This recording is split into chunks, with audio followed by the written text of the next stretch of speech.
It's like living in a snow globe that refuses to settle. The air is thick and gray, full of trillions and trillions and trillions of microscopic particles thrown up in the atmosphere.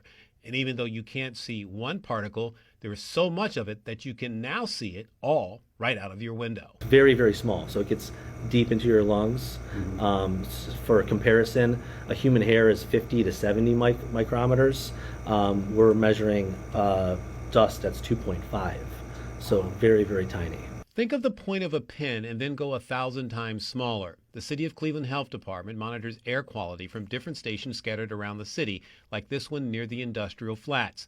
The level of microscopic particles in the air right now are at more than dangerous levels, and the city has been reaching out to people to make sure that they do take precautions. The quicker we can get the information out through these different channels, individuals can make the decision whether they are going to go on that run that day, which today is not a day to go for a run, or if you are in a position where you're responsible for sensitive populations. So in this case, that would be the elderly or young children or those with health conditions. People with breathing problems, with conditions like asthma, chronic obstructive pulmonary disease, or COPD, or any other breathing issue are at greater risk and need to avoid being outside for any extended period of time.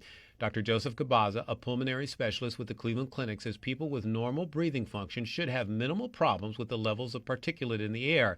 He says knowing your body and using common sense is the best approach for everyone. He says you can even take a page out of our time dealing with COVID. If you have to be out for a period of time and you have risk factors, going back to masking would minimize your exposure and risk. And it's really the N95s that are going to be most helpful for these really tiny particles. Dr. Cabaza says using air purification systems or running the air conditioning can help make the air inside cleaner.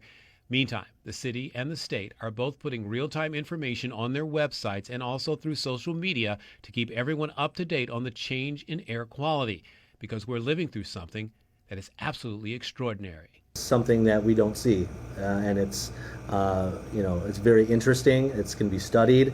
It's going to be looked at for years to come.